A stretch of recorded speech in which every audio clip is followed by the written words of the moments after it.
الحمد لله نحمده ونصلي على رسوله الكريم صلى الله عليه وعلى آله وصحبه وسلم تسليما كثيرا لا يوم الدين.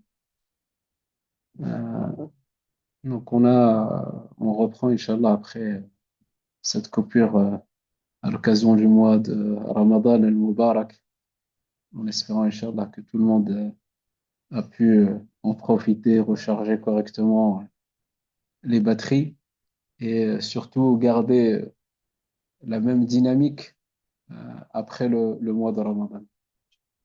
Donc avant la coupure, on avait vu les sunan de la prière à partir du poème de Ibn Ashir, rahmatullahi alayh.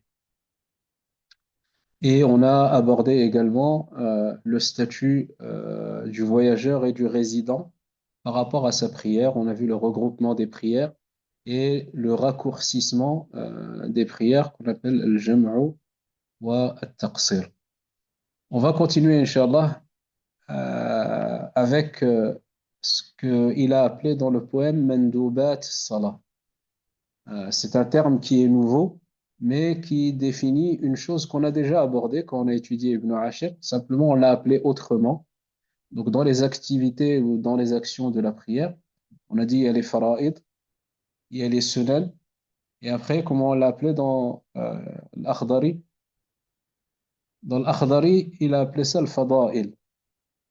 Ibn Ashir, rahmatullahi alayh, ainsi que d'autres fuqaha malikites, mentionnent le nom de mandoubat. C'est la même chose. Ce sont les activités complémentaires qui viennent embellir, qui viennent enrichir la prière, augmenter sa valeur, augmenter la récompense de cette prière.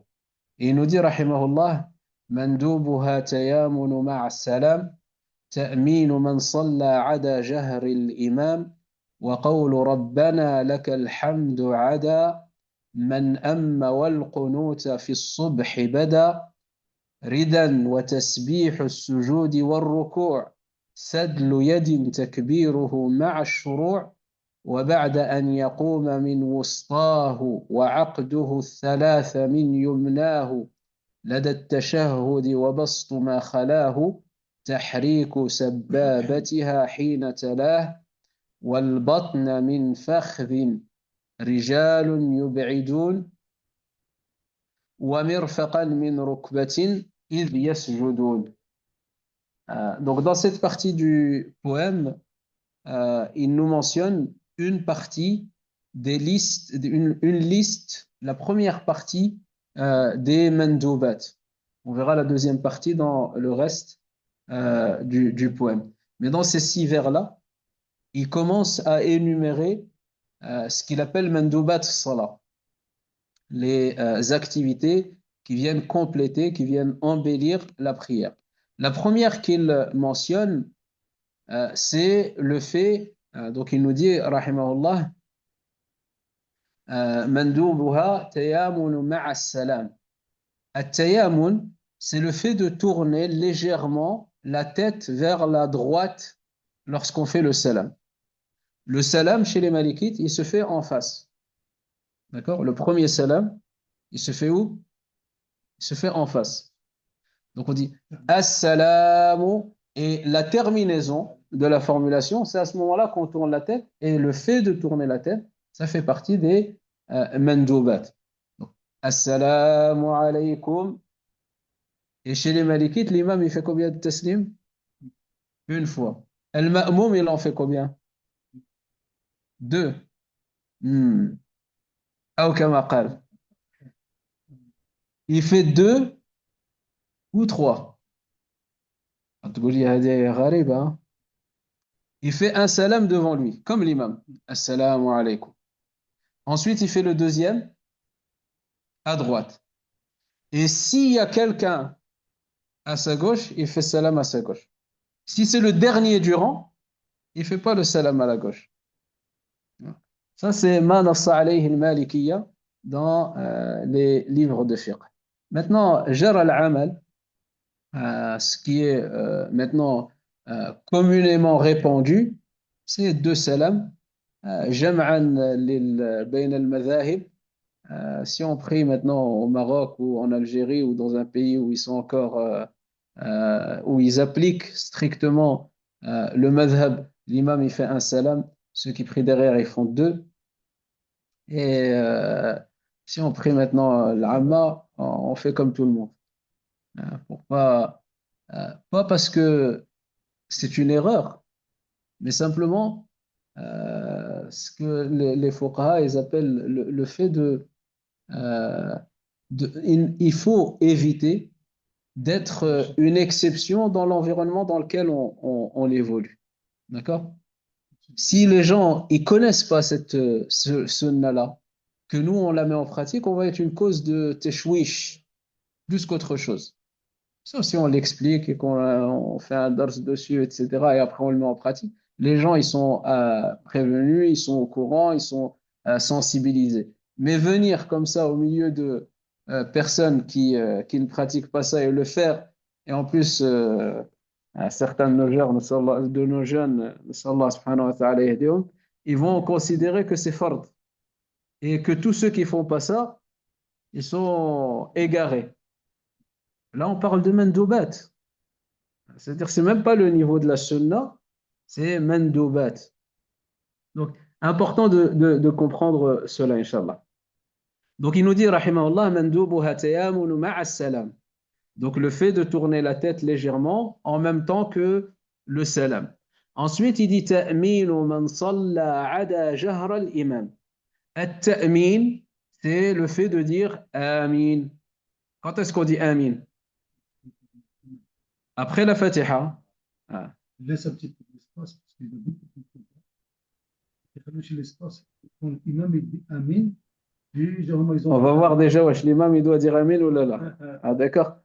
Donc, at-ta'min, c'est le fait de dire amin après la fin de la récitation de la Fatiha. Et il nous précise, il dit ada. Ada, c'est l'exception. Tout le monde le fait, sauf l'imam lorsqu'il prie une prière à haute voix. D'accord? Donc, je vous rappelle les trois catégories de prière. Il y a al-munfarid, celui qui prie tout seul. Il y a celui qui est imam. Derrière, Et il y a le collectif. Allah yarda alik. Ah, toi, tu suis. Ceux qui sont là, ils ne suivent pas. Et ceux qui suivent l'imam. Donc, soit tu es imam, soit tu pries derrière un imam, soit tu pries tout seul. Il n'y a pas une quatrième catégorie. Tout le monde dit amin, sauf l'imam. Il ne le dit pas quand. Quand c'est une prière à voix haute. Donc, par exemple, là, on a fait le maghrib. Il ne dit pas amin à la première raka'a. Il ne dit pas amin à la deuxième raka'a. Quand est-ce qu'il dit amin? À la troisième raka, À la troisième raka'a. Allah yarda alik. D'accord? Donc, ta'minu man salla ada jahra al-imam. Et ça, c'est un sujet de divergence. Chez les Hanabila, par exemple, l'imam, il dit amin, le ma'moum, il dit amin, tout le monde dit amin. D'accord? Donc, dans le madhab de l'imam Malik, rahimahullah, tout le monde dit amin, sauf l'imam. L'imam, il dit pas amin. Sauf dans la prière. Dans les rak'at à voix basse, il récite et il dit amin. Pourquoi? Simplement que at-ta'min, c'est une réponse à quelqu'un. Quand on fait dua, est-ce que l'imam il dit amin? Al-Fatiha, c'est une dua. Al-Fatiha, c'est une dua. Donc, lui, quand il récite, c'est ceux qui sont derrière qui disent amin. Lui, il a fait dua, ceux qui sont derrière, ils font amin. Si maintenant tu es tout seul, tu fais dua et tu dis amin. Si tu es à voix basse, les gens, quand toi tu as récité, ils n'ont pas entendu. Donc toi, tu dis amin pour toi. D'accord? Donc on considère que la récitation de la Fatiha, notamment les derniers versets, c'est une dua dans laquelle on dit amin wa ma'naha Allahumma stajib. Allahumma stajib. Ihdina as-sirata al-mustaqim. Guide-nous sur le droit chemin. Sirata alladhina an'amta alayhim. Le chemin de ceux envers qui tu as été généreux. غير المغضوب عليهم, pas le chemin de ceux contre qui tu es en colère. ولا الضالين, ni le chemin des égarés. Amin. Et on dit on fait cette dua-là. Donc, l'imam à la prière à voix haute, il fait dua, les autres ils disent Amin. Quand il est tout seul, il fait dua et il dit Amin. S'il est imam et qu'il fait à voix basse, il fait dua et il dit Amin. Donc, le fait de dire Amin, c'est recommandé pour le ma'moum. C'est un acte recommandé, c'est une mandouba pour le ma'moum dans la prière à voix haute. Le ma'moum, c'est celui qui prie derrière l'imam, hein. C'est pour tous, tout le monde, dans une prière silencieuse, dit Amin, qu'il soit imam, ma'moum, munfarid. Et pour le fidèle qui prie tout seul, il le dit Amin tout le temps, à voix haute comme à voix basse. Ensuite, il dit وَقَوْلُ رَبَّنَا لَكَ الْحَمْدُ عَدَى مَنْ أَمَّ وَالْقُنُوتَ فِي الصُّبْحِ بَدَى. Il nous cite deux autres mandoubat. Le fait de dire Rabbana wa lakal hamd. Rabbana wa lakal hamd. Une autre formulation qui est possible, c'est Rabbana lakal hamd, sans le waw. Les deux sont valables. Tout le monde le dit, sauf l'imam. Encore une fois, il y a trois catégories de prières.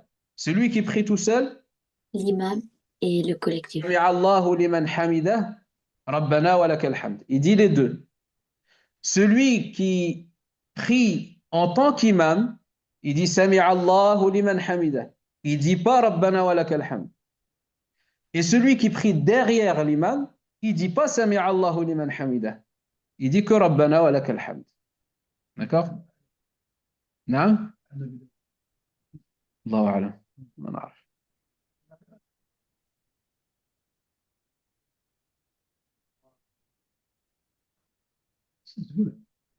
اللي يصلي بوحده يقولهم بجوج.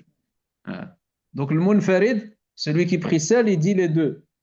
Celui qui prie derrière l'imam, il dit que la réponse. L'imam, il lui dit Sami'a Allahu liman hamidah, lui il répond Rabbana wa lakal hamd. D'accord? Donc il dit wa qawlu Rabbana lakal hamdu ada man amma wal qunut. L'autre fadila qu'il évoque, c'est al-qunut. Al-qunut, c'est quoi? C'est une dua. Al-qunut, c'est dua. C'est une mandouba chez les malikites.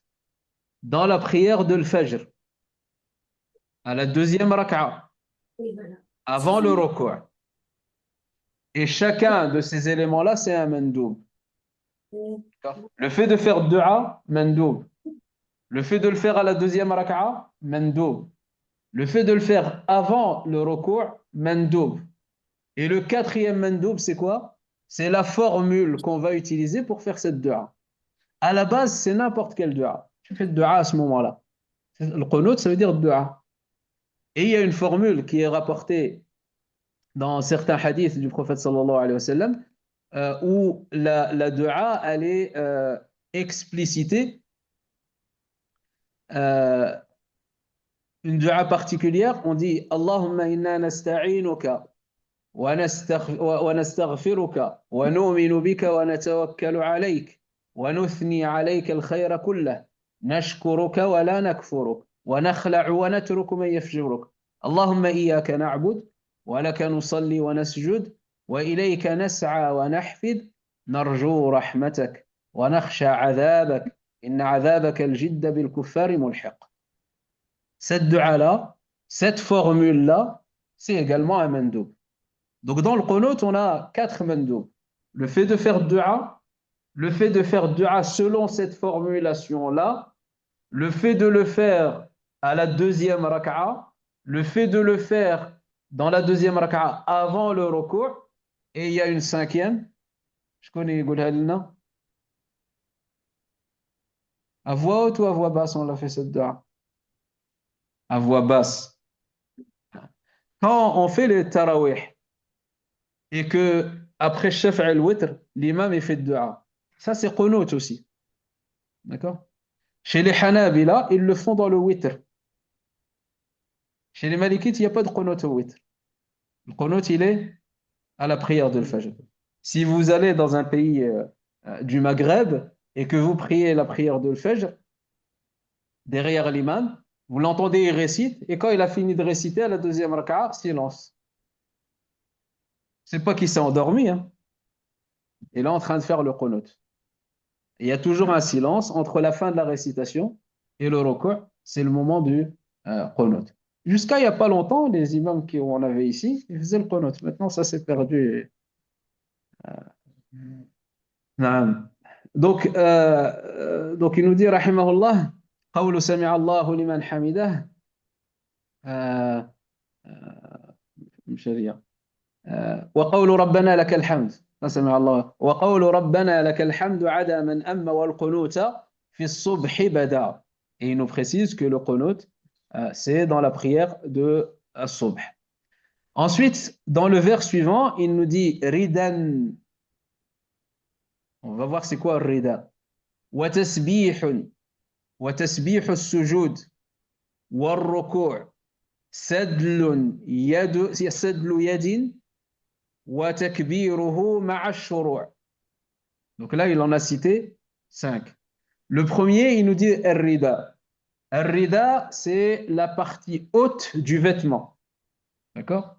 Donc, il est détestable chez les Malikites de prier avec les épaules dénudées. D'accord? Pour les femmes, c'est interdit parce que ça fait partie de la aura. Pour les hommes, c'est pas la aura, mais c'est détestable. On se couvre les épaules. Et quand il nous dit Rida, c'est un vêtement qui couvre le haut du corps et qui le couvre sans mouler, sans que ce soit transparent, sans... un vêtement simple. Quand on a la fourriya ou la jlaba ou chacun comment les vêtements traditionnels de chaque pays, ça fait office de ce vêtement-là qui est un mandoub, rida. Ensuite, il dit tasbih al-sujud. Dans le sujud, on commence par dire, on dit quoi dans ce sujud? Subhana rabbiya al-a'la. Une fois ou 3 fois, et après on fait le dua. Mais le tasbih, le fait de faire tasbih dans le sujud, au moins une fois, c'est un mandoub. Et dans le ruku', on dit quoi? Parce qu'il dit wa tasbih al-sujudi wal-ruku'. Dans le ruku' aussi, c'est une mandoub de faire. Donc le fait de le faire dans le sujud, c'est un mandoub. Le fait de le faire dans le ruku', c'est un mandoub. Et la formulation dans le ruku', c'est quoi? Subhana rabbiya al-azim. Donc, c'est une formulation. Après, l'objectif, c'est qu'il y ait le tasbih. Si je dis juste Subhanallah, c'est bon. Subhana malik al-mulk, c'est bon. Subhana dhil izzati wal jabarut, c'est bon. Mais dans le hadith, il est mentionné Subhana rabbi al-a'la, Subhana rabbi al-azim. D'accord? Donc, le mandoub, c'est de faire le tasbih dans le ruku' et de faire le tasbih dans le sujud au moins une fois. نعم؟ لا مندوبات من المندوبات. نعم هادو قاعد اللي تنقولوا من الاول يعني يدور وجهه شويه على اليمين ملي يسلم ويقول امين ويقول ربنا ولك الحمد ويدعي دعاء القنوت ويلبس الرداء ويسبح في السجود ويسبح في الركوع. هذه كلها مندوبات. اكثر من 20 مندوبات اللي غيذكرها الامام ابن عاشر رحمه الله عليه. Donc, faire le tasbih dans le ruku', faire le tasbih dans le sujud. Ensuite, il dit وتكبيره مع القيام وتكبيره مع الشروع. Donc, les takbirs, tous les takbirs de la prière. Donc, tous les takbirs de la prière, quand est-ce qu'on commence à dire Allahu Akbar? Hein? Donc, on va distinguer 3 takbirs. Il y a le takbir de l'ihram. Celui-là, on ne discute pas parce que c'est une obligation. Il ne rentre pas dans ce qu'il est en train de dire là. C'est une obligation. Au moment où on commence la prière, on lève les mains comme ça. Lever les mains, ce n'est pas une obligation. L'obligation, c'est Allahu Akbar. Si je dis Dieu est grand, ça passe. Ça passe pas. Il faut dire la formule Allahu Akbar. Si je dis Allahu al-Azim, ça passe pas. Rabbuna Akbar, ça passe pas. Il faut dire la formule Allahu Akbar, c'est une obligation. D'accord? Donc ça, c'est takbirat al-ihram. On en a déjà parlé dans les faraïd. Maintenant, le takbir qui parle ici, il reste deux. Il y a takbir l'intiqal. Quand je vais au ruku', quand je vais au sujud, quand je me lève du sujud. Tout ça, il dit, il faut dire Allahu Akbar pendant le mouvement. Quand est-ce que je commence? Dès que je commence à bouger, je commence à dire Allahu Akbar. Et je l'allonge pour qu'il se termine avec la fin de mon mouvement. Allahu Akbar. J'ai commencé debout, j'ai terminé en sujud. Ou Allahu Akbar. J'ai commencé debout, j'ai terminé à la fin du ruku'. C'est ça qui dit takbiruhu ma'a shuru'. C'est au début. C'est pas je fais le ruku' et après quand je suis au ruku' je dis Allahu Akbar. Attends. Donc ça c'est tous les takbir en dehors de takbirat al-ihram. Il y a une autre exception. Takbirat al-ihram c'est une exception. La deuxième exception, il va la mentionner وَبَعْدَ أَنْ يَقُومَ مِنْ وَسْطَاهُ. C'est quoi وسطاه? Le milieu de la prière, c'est quoi? C'est le tashahhud. Le premier tashahhud, quand je me lève après 2 unités de prière, les prières qui ont plus que 2 rak'ahs, il y a un premier tashahhud à la fin de la deuxième. Quand je me lève de celui-là, je ne commence pas au moment où je me lève. Quand est-ce que je commence? Quand je suis debout. Comme pour takbirat al-ihram. C'est comme si je dis ma prière, c'est 2, 2, 2, 2, 2. Donc j'ai un premier takbir al-ihram, quand je suis debout. Et le deuxième, quand je me lève du tashahhud, c'est comme si je dis Allahu Akbar pour commencer la deuxième partie de ma prière. D'accord? Tous les autres takbirs, dès que je commence à bouger, je dis Allahu Akbar. D'accord? Pareil pour Sami Allahu liman hamidah, quand je me lève du ruku', il n'y a pas de takbir, mais à la place, c'est Sami Allahu liman hamidah. Je commence, dès que je commence à me relever, je dis Sami Allahu liman hamidah et je termine quand je suis debout. وبعد أن يقوم من وسطاه وعقد الثلاثة من يمناه. Là, il va nous parler de at-tashahhud. On a oublié quelque chose. Hein. Donc, tout à l'heure, il a dit ridan wa tasbih as-sujud wa ar-ruku' sadlu yadin takbiratu ma'a ash-shuru'. Donc, on a oublié sadl. C'est quoi sadl? C'est avoir les mains le long du corps dans la prière obligatoire. Chez les Malikites, ça fait partie des mandoubat. Oui, dis c'est ça, c'est trop Les facile. mandoubat. Ou al-qabd. Donc, as-sadl chez les Malikites, ça fait partie pour la prière obligatoire, Oui, les mandoubat de la prière. Et ensuite, donc il dit donc التسبيح في الركوع والسجود السدل التكبير مع الشروع والتكبير في وسطاه. Et ensuite, oui, voilà. Il nous dit dans le vers suivant, on en a vu combien là jusqu'à présent? وبسط ما خلاه. Donc, وبعد أن يقوم من وسطاه وعقد الثلاثة من يمناه وبسط ما خلاه. Quand il fait le tashahhud, il dit aqdu. Al-aqd, c'est le fait de plier. Al-thalatha min yumnah. 3 doigts, plier 3 doigts de sa main. De quelle main? La main droite.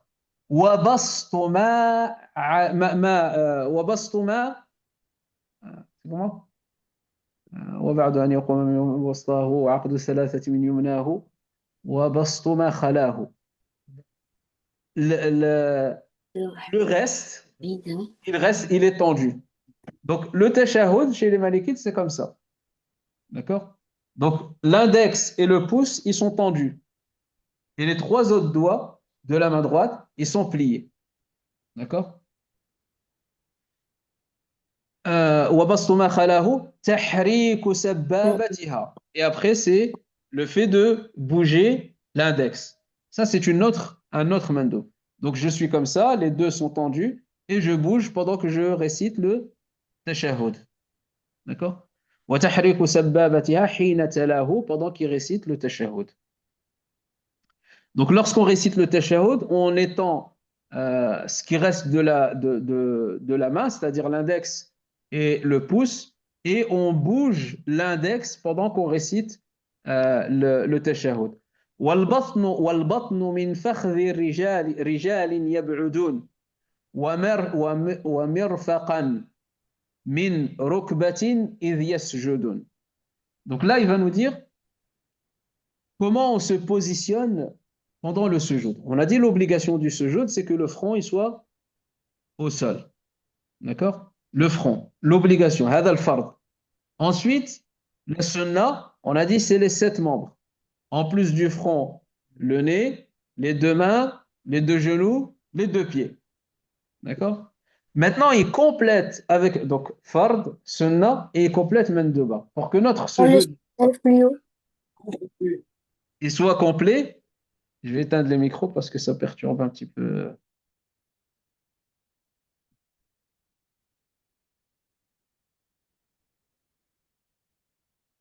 Ensuite, pour que notre sujoud il soit complet, il nous dit wal batnu, al batn c'est le ventre. Min fakhidhi. Al fakhidh, ce sont les comment ça s'appelle? Non, non, Les cuisses. plus. Les cuisses c'est devant ou c'est derrière? C'est devant, les cuisses. Non? Oui, c'est les derrière. Donc, Fred. فرطيات Et devant, ça s'appelle comment? كرشوا على Mais يحطهم justement. Voilà. Il dit, donc, il faut que son ventre, il soit pas collé à ses pieds. Au niveau des... Donc, si les cuisses, c'est derrière, devant. Il faut que devant, il soit pas collé à son ventre. Ça veut dire qu'il ne doit pas être serré dans le sujoud. Ça, c'est évidemment s'il a le choix. Si maintenant la mosquée, elle est pleine, et le sof, il fait 50 cm, bah, tout le monde va être collé. Mais quand on a la possibilité, eh ben, on essaie de faire un sujoud, d'avancer un petit peu pour que notre ventre il touche pas les jambes, les pieds. Voilà. Ça, c'est bon. Donc ça, c'est le ventre par rapport aux pieds. Et ensuite, les mains.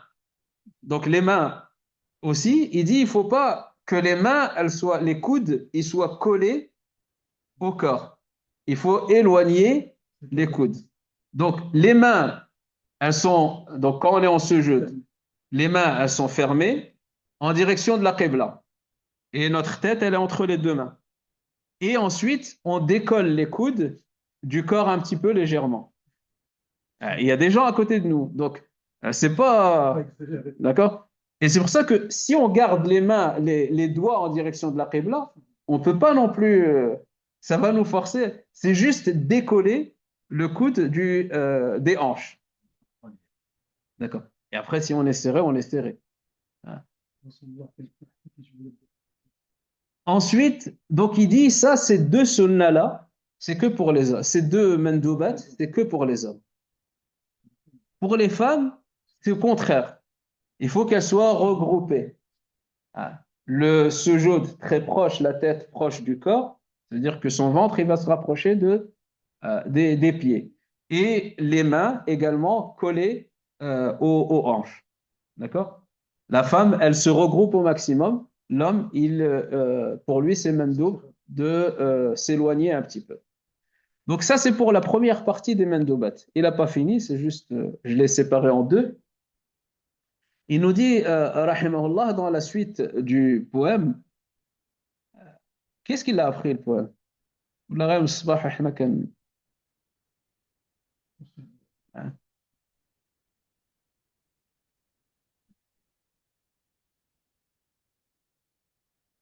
Donc il nous dit, rahimahullah, وصفة الجلوس تمكين اليد من ركبتيه في الركوع وزدي وصفة الجلوس تمكين اليد من ركبتيه في الركوع وزدي نصبهما قراءة المأموم في سرية وضع اليدين فاقتفي لدى السجود حذو أذن وكذا رفع اليدين عند الإحرام خذا تطويله صبحا وظهرا سورتين توسط العشاء وقصر الباقيين كالسورة الأخرى كذا الوسطى استحب سبق يد وضعا وفي الرفع الركب. Donc la suite des mandoubat, il nous dit, rahimahullah, wa sifatul julusi, comment on s'assoit maintenant? Il nous a appris comment on fait le sujoud. Maintenant, il va nous dire comment on s'assoit. Quand est-ce qu'on s'assoit? C'est entre les deux sujouds et pour le tashahhud. C'est ça les positions assises de la prière. Premier tashahhud, deuxième tashahhud et entre les deux sujouds. Dans ces trois cas-là, il nous dit wa sifatul julusi. Chez les Malikites, ils ne font pas de différence entre ces trois julus. C'est la même assise. C'est ce qu'on appelle jalsatut tawarruk. C'est quoi jalsatut tawarruk? Alors, on a le pied droit, donc le pouce, donc le pied droit, il est vertical. Le grand pouce, il est plié pour être en direction de la qibla. Ensuite, le pied gauche, donc quand notre pied il est vertical, il y a un espace qui se fait là. On glisse le pied gauche en dessous. Donc, on est assis sur la fesse gauche. Le pied gauche, il se glisse en dessous du pied droit. Et le pied droit, il est soulevé par le pied droit qui est vertical avec simplement le grand pouce qui est vers la qibla.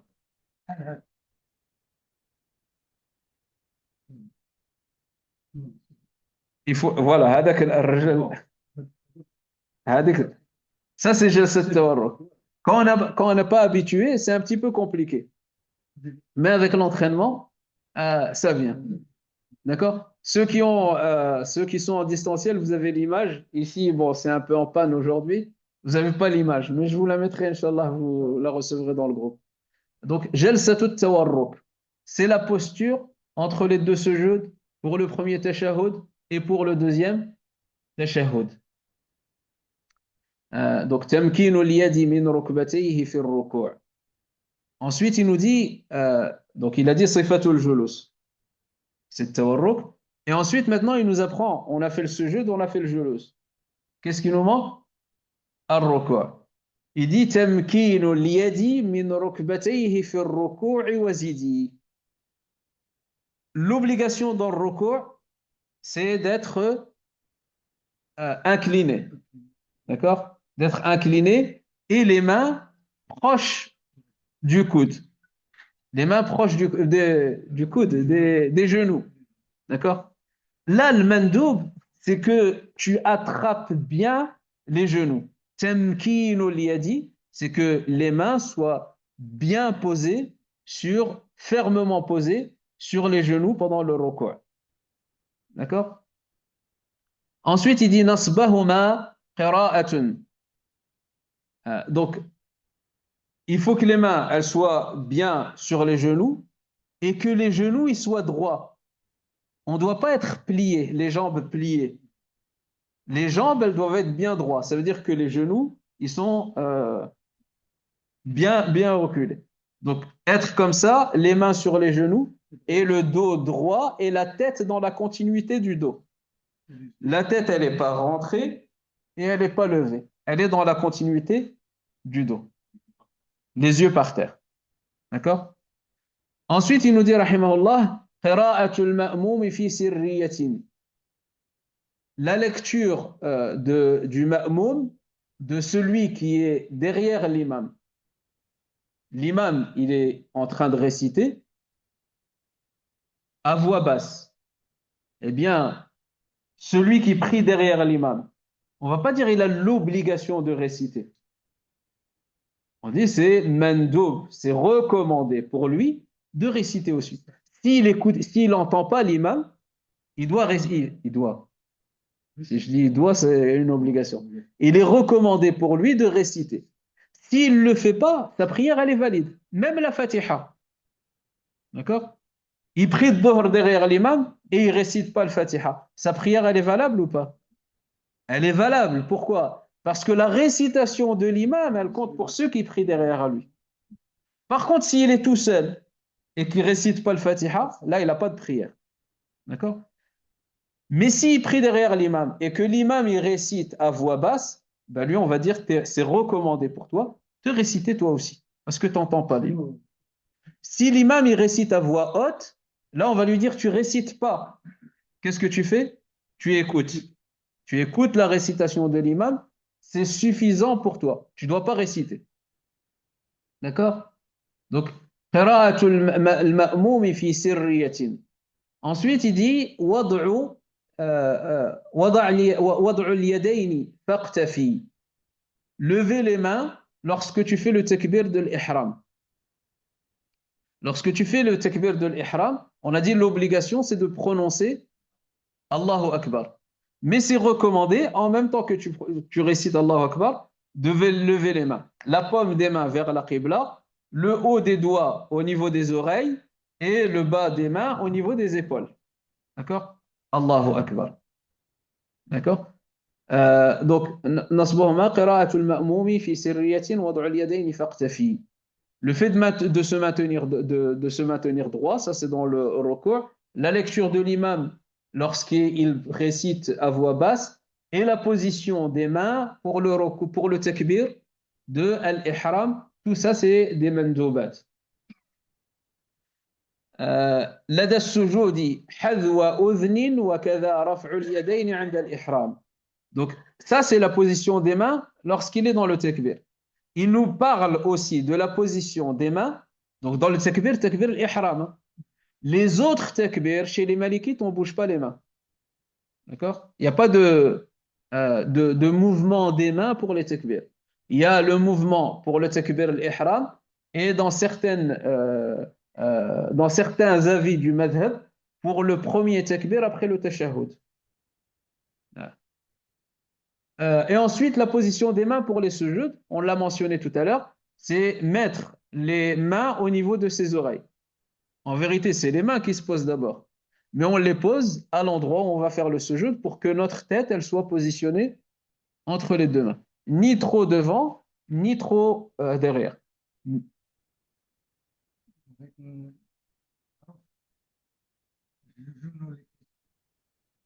Alors, on va y arriver. Alors, il en parle, c'est les derniers mandoubat. Donc, en sujoud, les mains au niveau des oreilles et en recours, en takbir al-ihram, les mains, comme je l'ai dit, le haut des mains au niveau des oreilles, le bas au niveau des épaules. Et la paume des mains en direction de la qibla. D'accord? Ensuite, il dit tatwiluhu subhan. Ça veut dire quoi? Ça veut dire que dans subh, il doit réciter une longue surah. D'accord? Donc, c'est dans les 5 prières, le subh, c'est le plus long. Après subh, il vient quoi? Non. Dhuhr. Tatwiluhu subhan wa dhuhra. Le dhuhr. Donc, as-subh et dhuhr, c'est les prières les plus longues. D'accord? C'est là où on récite surah. Non. C'est là où on récite le plus long. Ensuite, il dit tawassutu al-isha'i. L'isha, il vient au milieu. C'est-à-dire, il est moins long que Dhuhr et Subh. Et ensuite, il dit wa qasrul baqiyayn. Et raccourcir les deux restantes. C'est quoi les deux restantes? Le maghrib ou l'asr? L'asr ou le maghrib? L'asr ou le maghrib, elles sont courtes. Dhuhr, Subh et Dhuhr, elles sont longues. L'isha entre les deux. Et ça, c'est quelque chose de relatif. Des fois, le prophète sallallahu alayhi wa sallam, il a récité longtemps dans le Maghreb. C'est pas quelque chose qui est arrêté, où on va dire, ouais, t'as récité. C'est de manière générale. Et ensuite, long et court, ça veut dire quoi? C'est équilibré.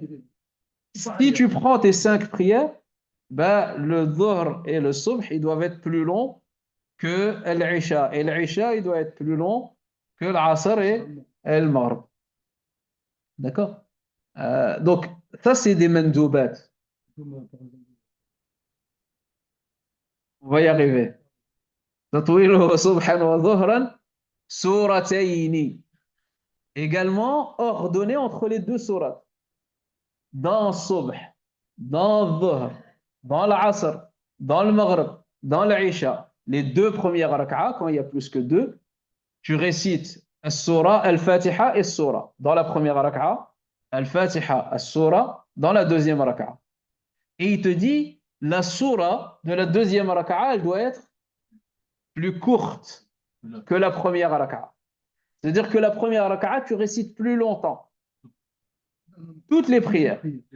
La première raka'a, tu récites plus longtemps que la deuxième raka'a. D'accord? Encore une fois, c'est mandoubat. Si y a un imam, il vient, il fait plus longtemps la deuxième raka'a, on ne va pas lui dire لأن احنا بعض المرات كنزربوش شوية. Voilà. Donc تطويله صبحا وظهرا سورتين توسط العشاء وقصر الباقيين. Ensuite, il nous dit كسورة الأخرى كذا الوسطى استحب سبق يد وضعا وفي الرفع الركب. Et ensuite, il nous dit dans les deux tashahhud, le premier, il est plus court que le deuxième. C'est ce qu'il nous dit قصر تشهد أولي. Le premier tashahhud, il est plus court. Pourquoi il est plus court? Parce que dans le premier tashahhud, on récite juste le tashahhud. Dans le deuxième, on rajoute salat ibrahimiyya et on rajoute dua. D'accord? Donc le premier, il est plus court que le deuxième. Et ensuite, maintenant, je ne sais plus qui a posé la question. Quand on descend et quand on remonte. Quand on descend de l'qiyam à sujud, est-ce qu'on met d'abord les mains ou est-ce qu'on met d'abord les genoux?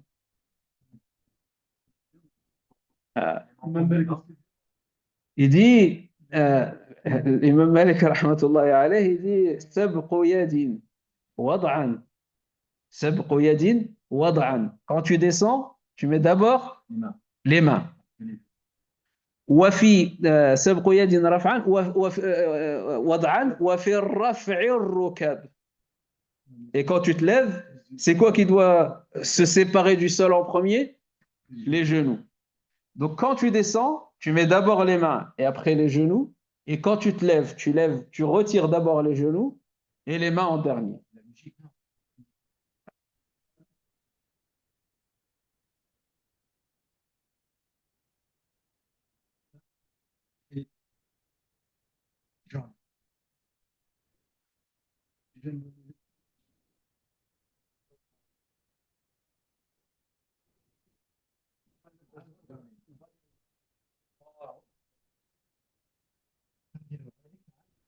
قول لي حتى تلحق 50 ans ودير هكاك.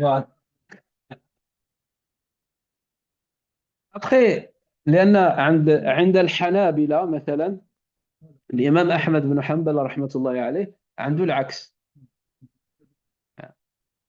احنا يعني هذا الشيء نتعلموه باش نطبقوه لنفوسنا. والمسائل الخلافية يعني لا واحد ما يعاتبش على الآخر. ولكن بالنسبة للمذهب الإمام مالك دروكا كما قلت لنا أنا واحد دروكا تسمع بأن خصو يسبق الجنوب رجليه وفي المذهب الإمام مالك خاصك دير يديك هما الأول نضرب واش هما كاين فرق بينهم نقولوا ولا هما دايزين بجوج. هما دايزين بجوج انما الانسان ما يبقاش يخلط. فهمت علاش؟ لان هذا on va rentrer dans des détails. الدين الانسان يعني كما قلنا في البداية في الشرح ديال الأخضري ولا يجوز له أن يقدم على أمر حتى يعلم حكم الله فيه.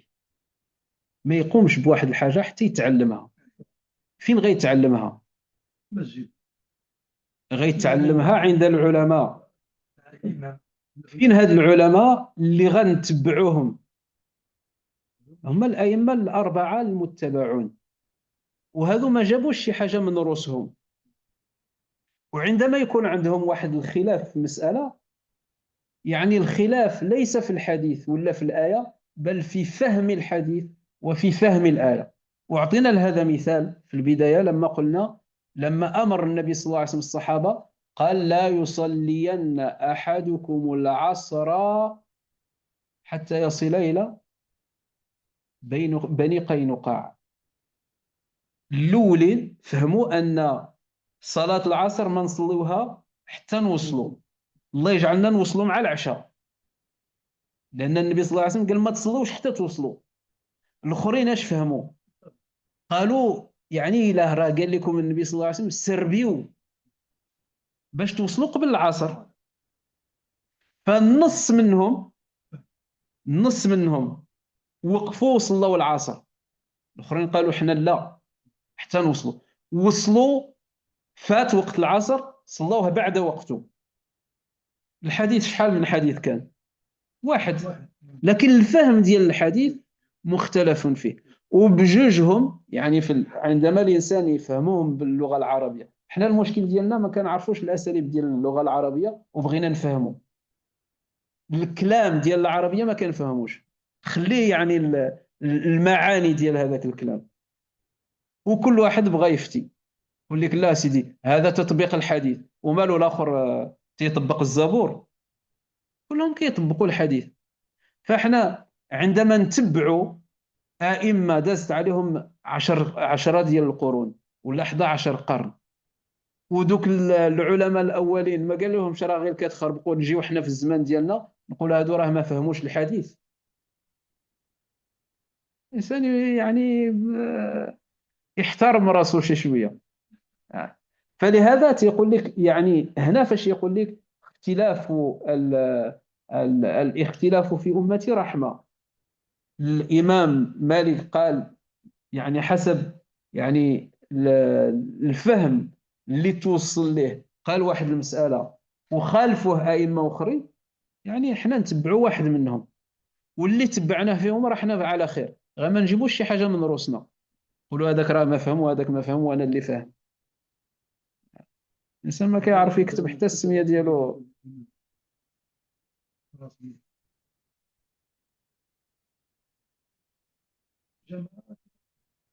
كل إنسان مطمئن. دونك فلهذا يعني احنا نتعلموا باش نطبقوا روسنا، والمسائل اللي فيها خلاف نعرفوا انها مسائل خلافيه، واحد ما يعقب على الاخر، وكل شيء راه غادي على خير. فين تتكون المشاكل؟ اللي ينفرد بالفهم، يقول لك انا اللي فاهم وانا غادي على الكتاب والسنه، الاخرين علاش غاديين؟ كل شيء غادي على الكتاب والسنه. الامام مالك على الكتاب والسنه رحمه الله عليه، والامام الشافعي والامام احمد بن حنبل، كلهم على الكتاب والسنه. فين كاين المشكل؟ عندما الانسان يبقى ينقض غير كي الدجاج، ياخذ هذه عجبته وياخذ هذه عجبته وياخذ هذه عجبته، ويولي في الهوى ديالو. حتى تيعطيو العلماء مثال، تيقول لك لو الانسان في الزواج، نعرفوا ان الاركان ديال الزواج 4: الولي والمهر والشاهدين والصيغه. الصيغه متفقين عليها. المهر مثلا الامام الشافعي رحمه الله عليه يقول لك ليس من الضروري يتعين. اذا تزوجت المراه وما ما اتفقوش على المهر، يفرض لها مهر المثل. تيجي القاضي يقول لك المراه اللي في هذا المستوى كذا المهر ديالها كذا، وكيتعطي لها هذاك المهر، يعينوا القاضي ماشي للزوج اللي عين. فمشى. وال عند الأحناف المرأة تزوج نفسها بدون الولي، تزوج نفسها بدون ولي، ليس عنده هو شرط. فتيقول لك لو جينا نقولوا احنا عجبنا هذا الشرط ديال الأحناف وعجبنا الشرط، يولي الإنسان يعني زواج بلا والو، حتى واحد في هذه الأركان ما يولي ما يكون مخلط.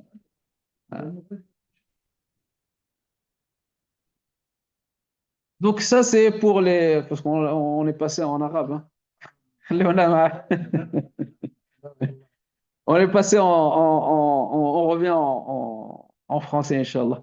Donc, on a listé donc il y a 29 ou 30 mandoubat qu'il a listé dans une trentaine, une petite trentaine, je crois que c'est 28 ou 29. Je vous laisserai recompter quand vous allez réviser, Inch'Allah. Vous me dites combien il y en a la semaine prochaine. D'accord? Combien de mandoubat on a listé. Ensuite, après avoir listé les mandoubat, il va terminer par ce qu'il appelle le makruhat. Le makruhat, c'est ce qui est détestable. C'est-à-dire, il faut l'éviter. C'est pas interdit. Si tu le fais, ta prière, elle reste valable, mais tu as commis quelque chose de pas bien. Ah, de pas bien. Ce qu'on doit éviter dans la prière, il nous dit, rahimahullah, wa karihu basmalatan ta'awudha. احنا غندخلوا عاوتاني في الفرض والسجود والسجود في الثوب كذا كور عمامة وبعض كمه وحمل شيء فيه أو في فمه قراءة لدى السجود والركوع تفكر القلب بما نافى الخشوع وعبث والالتفات والدعاء أثناء قراءة كذا إن ركعا تشبيك أو فرقعة الأصابع تخصر تغميض عين تابع. Il va nous citer 16 actions qui sont détestables, qu'on doit éviter dans notre prière. On doit les éviter, c'est-à-dire que si on les fait, ça n'impacte pas la validité de notre prière, mais ça vient enlever. Le mandoubat, ça embellit la prière, et le makruhat, ça enlève de la beauté de la prière. D'accord? Donc il dit وَكَرِهُ بَسْمَلَةً تَعَوُّذًا فِي الْفَرْضِ. Al-basmala, c'est quoi le basmala? C'est le fait de dire Bismillah. Bismillahir Rahmanir Rahim. Quand est-ce qu'on dit Bismillahir Rahmanir Rahim? Au début de la surah. Là, il parle du début de la Fatiha. Chez les Malikites, entre Takbirat al-Ihram et Alhamdulillahi Rabbil Alamin, il n'y a rien. Ni ta'awud, ni basmala, ni istiftah. Dua al-istiftah ma'annash. On n'a pas de dua al-istiftah. Et ensuite, le ta'awudh, c'est le fait de dire A'udhu billahi minash shaitanir rajim, il n'y a pas. Et le fait de dire Bismillahir Rahmanir Rahim avant le Fatiha, il n'y a pas. Quand est-ce que ça s'applique? Dans les prières obligatoires. Dans prières surérogatoires, tu peux le faire. Mais dans le Dhuhr, Al-Asr, Al-Maghrib, Al-Isha, Al-Subh, il n'y a pas d'istiftah. Il n'y a pas de ta'awudh, il n'y a pas de basmala. Allahu Akbar, Alhamdulillahi Rabbil Alamin, directement. Tu ne sépares en rien. D'accord? Le basmala, c'est. Bon, il y a le khilaf qui est connu. Est-ce que le basmala, elle fait partie de la Fatiha ou est-ce que c'est un verset de la Fatiha ou pas? Chez les Malikites, ce n'est pas un verset de la Fatiha. Les 7 versets de la Fatiha chez les Malikites, Alhamdulillahi Rabbil Alamin, Ar-Rahman Ar-Rahim, Maliki Yawmiddin, Iyaka na'budu wa iyaka nasta'in, Ihdina as-sirata al-mustaqim, sirata alladhina an'amta alayhim, ghayri al-maghdubi alayhim wa lad-dallin. Ceux qui ont compté la Fatiha, la basmala, comme un verset, Ihdina as-sirata al-mustaqim, sirata alladhina an'amta alayhim, ghayri al-maghdubi alayhim wa lad-dallin, c'est un seul verset. Donc chez les deux, il y a 7 versets. Mais la manière dont ils sont comptés, c'est là où il y a la divergence. Et comme ce n'est pas un verset du Coran, de la Fatiha, il est détestable de prononcer quelque chose qui ne fait pas partie du Coran ou qui n'est pas un dhikr masnoun dans la Fatiha. Pareil pour l'isti'adha. L'isti'adha, c'est une sunna quand tu vas commencer à réciter le Coran. Quand tu es assis et que tu lis, tu as le Coran ou sans le Coran, tu veux commencer à réciter, mais là, tu es dans la prière. Tu ne peux pas rajouter une parole qui ne fait pas partie de la prière. Et dans le hadith qui est rapporté par Sayyidina Ali radiallahu ta'ala anhu, dans la description de la prière du prophète sallallahu alayhi wa sallam, il dit فَكَبَّرَا ثُمَّ حَمِدَ اللَّهَ بِالْفَاتِحَةِ. Il a dit Allahu Akbar et ensuite il a dit Alhamdulillahi Rabbil Alamin. Et quand les compagnons ils décrivent une action du prophète sallallahu alayhi wa sallam, ils la décrivent avec précision. Donc s'il y avait ta'awuz, il aurait dit fasta'adha thumma shara'a fil fatiha ou basmala thumma shara'a fil fatiha.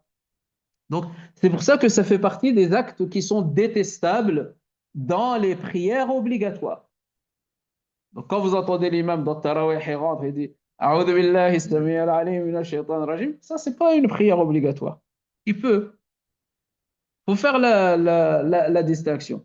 Donc, وكره بسملة تعوذا في الفرض والسجود في الثوب كذا. في الفرض, donc ça c'est pour le basmala et l'isti'adha. Ensuite, il dit والسجود في الثوب. السجود في الثوب, c'est le fait de se prosterner sur un vêtement ou sur tu prends un tapis, ce jada ou donc le sujoud il se fait au sol. Le sujoud il se fait où? Au sol. Et maintenant je dis moi mon front il est un peu je ramène quelque chose qui est doux et un tapis il fait 10 centimètres.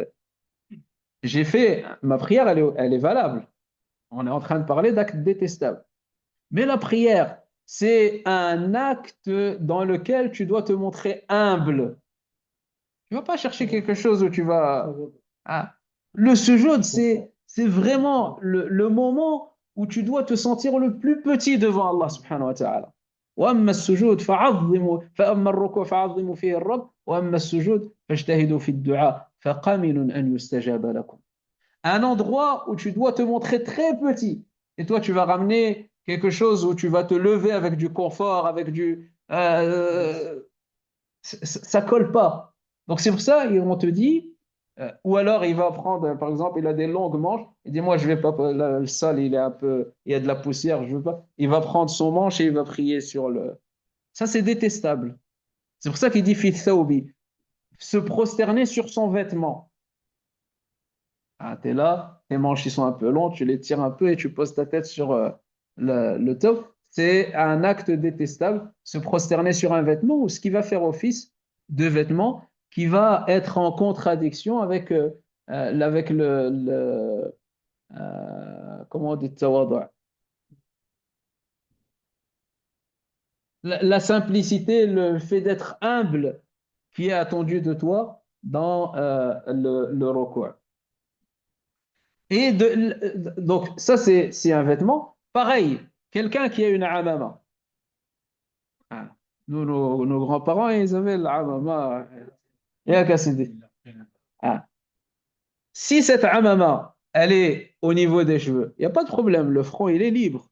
Là, on parle de la amama où même le chef, il est comme ça. Mon front maintenant, je vais faire comment ce jeu? Je vais faire ce jeu, pas sur le sol, je vais le faire sur le... Ah. Et il parle de la amama. Pourquoi? Parce que souvent, la amama, c'est plusieurs plis. Donc, il y a une épaisseur qui se constitue, un confort qui se... hein. Ou là, le qub, là-bas. Donc, wa kawru imamatin, c'est-à-dire le tour de la imama, c'est la même chose que le vêtement sur lequel tu vas faire le sujoud. Wa kawru imamatin wa ba'du kummihi. Ou alors donc un vêtement ou un tapis ou la manche de tes vêtements ou la hamama, tout cela c'est détestable. Le mieux et ce qui est demandé, c'est que ton front, il soit directement sur le sol. Sans tapis, c'est mieux. Non. Sauf, là, on parle de la situation normale. Si maintenant le sol, t'es dehors, le soleil il est à 50 degrés, tu peux pas poser tu mets quelque chose. Ah.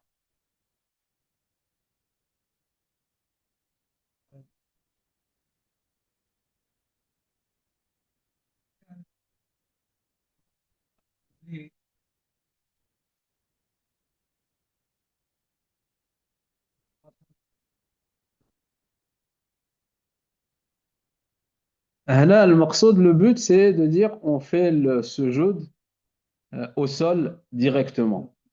Ensuite, il dit وَحَمْلُ شَيْءٍ فِيهِ أَوْ فِي فَمِهِ. Le fait de porter quelque chose. Fihi. Il a parlé de quoi en dernier? De l'kum. De mettre quelque chose dans ton kum et tu vas tout le temps faire attention qu'il ne tombe pas. C'est-à-dire qu'il va aspirer ta concentration de la prière, elle va disparaître. Donc c'est détestable d'avoir quelque chose. Non, bla khushu'. Et il a parlé de la manche, mais c'est pareil. Si tu as quelque chose sur toi qui t'occupe, qui occupe ton esprit, c'est détestable.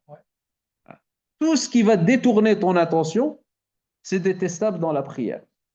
أو في فيه الفي هو الفم. Par exemple, tu as une pièce d'or et tu as peur qu'on te la vole. Tu la mets dans ta bouche. Je parle même pas du chewing-gum. Il est là. Ces situations-là, elles ont été mentionnées par les fuqaha parce que c'est quelque chose qui... Les gens, avant, ils voyageaient. Les objets de valeur, ils les mettaient où? Il n'y avait pas le sac à dos, il n'y avait pas. Il y avait le com et il y avait la bouche. Il a deux, trois pièces d'or et il les met dans sa bouche. Mais quand il les met dans sa bouche, ça déconcentre. Ça l'empêche de réciter. Donc, il dit c'est détestable si ça ne t'empêche pas de réciter. Mais si ça t'empêche de réciter, c'est interdit. Ta prière, elle devient caduque. Donc là, c'est si ça ne t'empêche pas de réciter.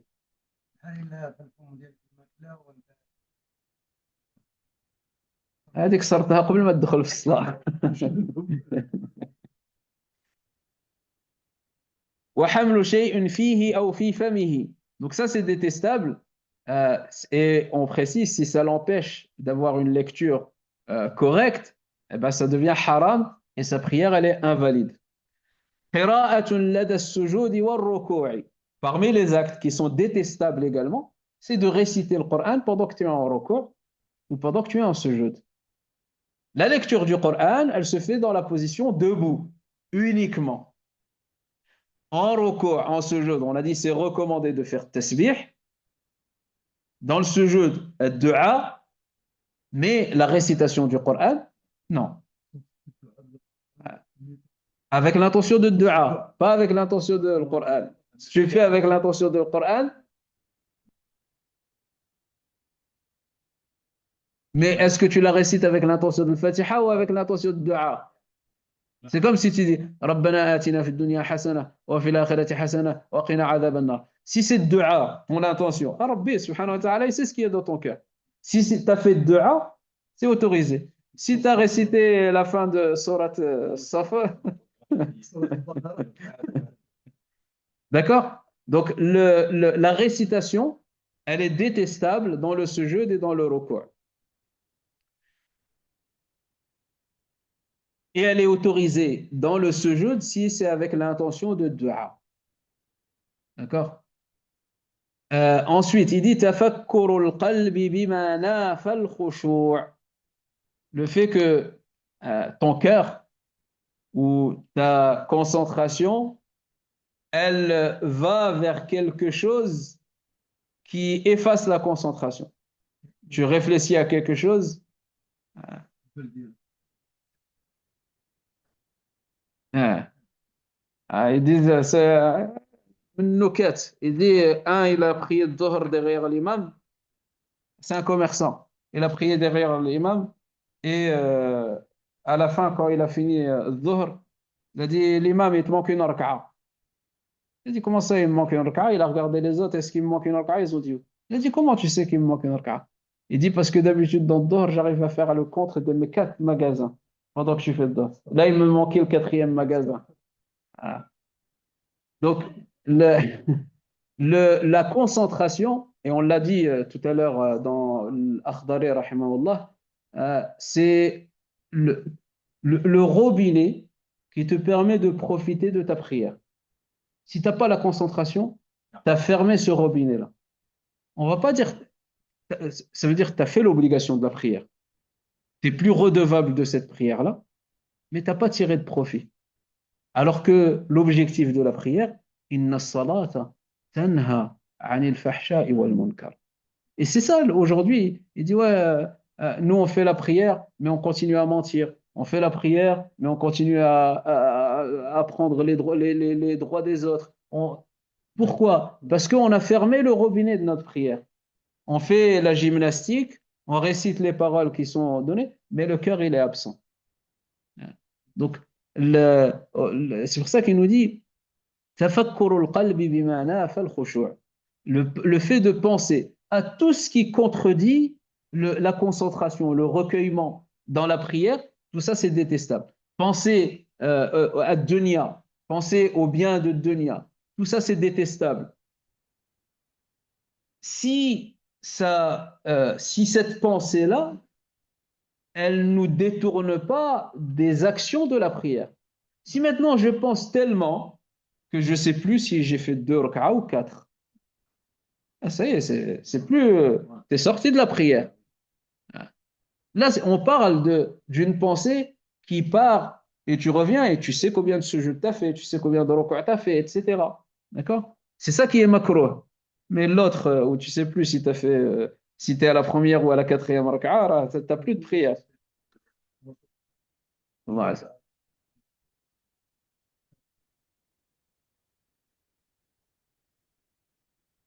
Le prophète sallallahu alayhi wa sallam, il a déjà oublié. Mais pourquoi? Les savants, ils expliquent que, voilà, c'est Allah subhanahu wa ta'ala, ansahu hatta yu'allim al-umma. Si c'était pas arrivé au prophète, chouf, Allah subhanahu wa ta'ala, il nous ordonne l'obéissance sur la sunna du prophète sallallahu alayhi wa sallam.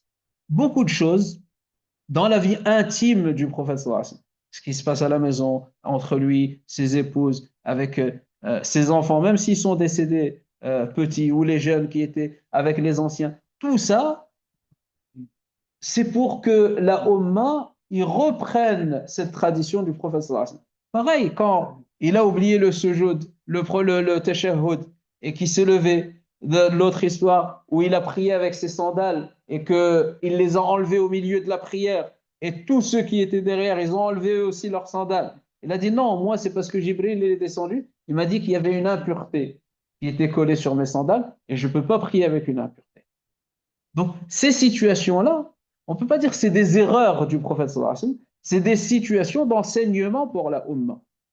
Et c'est comme ça que nous, on apprend ce qu'on va voir dans le dernier quart de l'Akhdari, la manière de corriger la prière quand on a des erreurs. On le tire de ces situations-là qui ont été rapportées du prophète sallallahu alayhi wa sallam. On va finir quand même les makruhat. On est sorti beaucoup des sujets aujourd'hui. Hein. Ceux qui sont à distance, ils ont un peu de mal à suivre. On va essayer de rester concentrés. Après.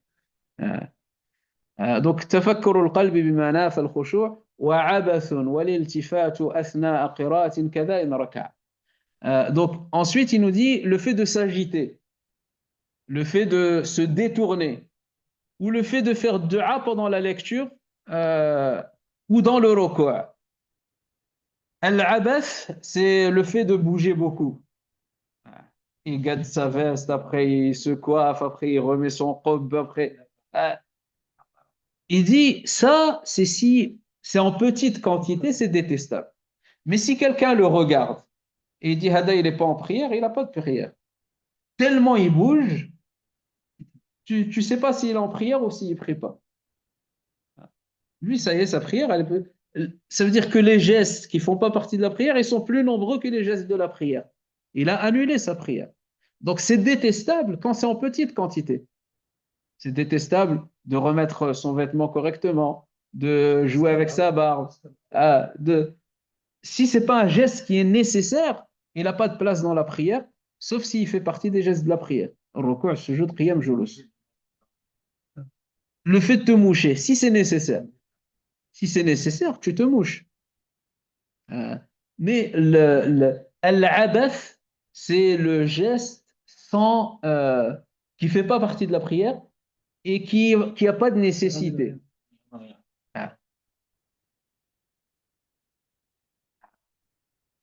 Jusqu'à ce que tu ne sais pas s'il est en prière ou il n'est pas en prière. Non. Alors que L'objectif, c'est la concentration dans la prière. Le robinet, il faut qu'il soit ouvert. Si j'arrête pas de bouger, comment il s'ouvre ce robinet du profit de la prière?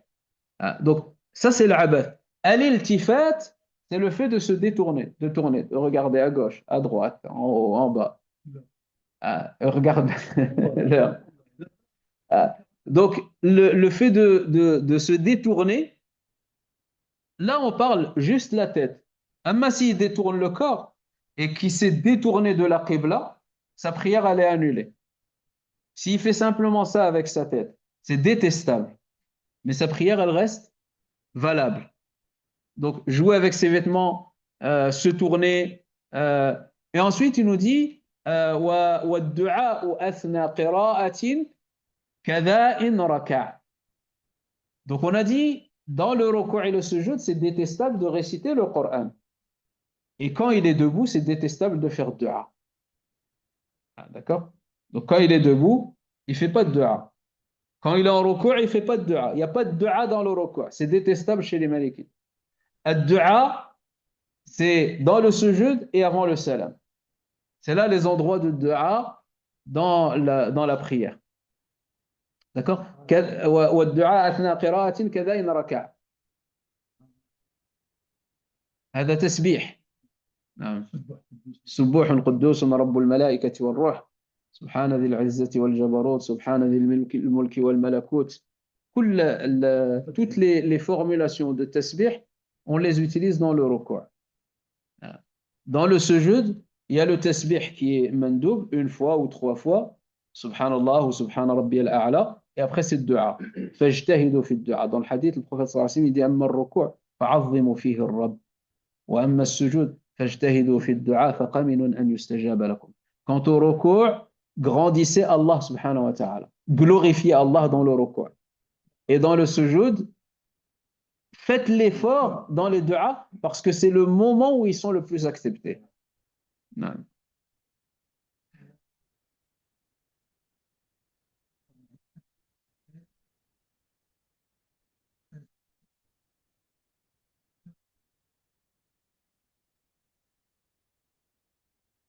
Ensuite, il dit, rahimahullah, tashbiku, tashbikun, comment c'est le verbe? تشبيك أو فرقعة الأصابع تخصر تغميض عين تابع. Donc les derniers actes détestables qui nous mentionnent, et on va s'arrêter là, c'est le fait de croiser ses doigts, tashbik al-asabi', le fait de croiser les doigts, que ce soit quand on est debout, dans ce jeu, n'importe comment, dans la prière, on ne croise pas les doigts. D'accord? Ou le fait de faire du bruit avec ses doigts, le fait de craquer les doigts pendant la prière, c'est détestable. D'accord? Farqa'atun. C'est ça le fait comment on dit en français? Croiser les doigts ou les faire craquer. Les croiser ou les faire craquer, ça c'est détestable. Et ensuite, il dit takhassurun. At-takhassur, al-khasira, c'est là. Le fait de poser ses mains sur les hanches pendant la prière, c'est détestable. Il tape des pauses comme ça. Ah. Non, on va y arriver. Donc, at-takhassurun wa taghmidu aynin tabi'. Le fait de fermer les yeux. Dans la prière, c'est détestable. Fermer les yeux sans raison. Et comme ça, je suis concentré. Non. Dans la prière, tu gardes les yeux ouverts. Sauf si vraiment tu as quelque chose de passager qui te déconcentre pendant un court moment, tu fermes les yeux le temps qui passe. Mais garder les yeux fermés pendant toute ta récitation ou pendant toute ta prière, ça c'est détestable. La prière, elle se fait pendant que tu es debout, tu regardes devant toi. Chez les Malikites, tu regardes devant toi. On n'a pas dit tu regardes l'endroit du sujoud, hein. Tu regardes droit. D'accord? Et pendant le ruku', comme ta tête elle est dans la prolongation de ton dos, tu vas regarder à la perpendiculaire, en face. D'accord? Mais les yeux, ils sont toujours ouverts tout le long de la prière. Quand tu es debout, assis, tu regardes devant toi. Quand tu es en sujoud, bah, ta tête elle est en bas, tu regardes en bas. Et en recours, tu regardes à la perpendiculaire. Hein?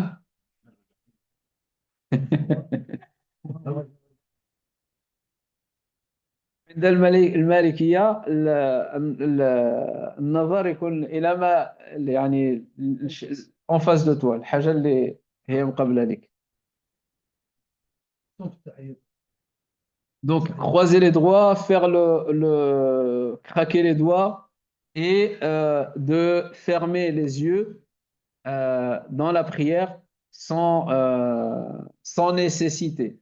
Encore une fois, si il y a un moment, quelque chose qui te perturbe tellement dans ta prière que c'est un court moment, tu peux fermer les yeux. Mais garder les yeux fermés pour être concentré, ça c'est détestable. Et les mains sur les hanches, c'est détestable. نسأل الله سبحانه وتعالى أن يجعلنا وإياكم من الذين يستمعون القول فيتبعون أحسنه. سبحان ربك رب العزة عما يصفون وسلام على المرسلين والحمد لله رب العالمين.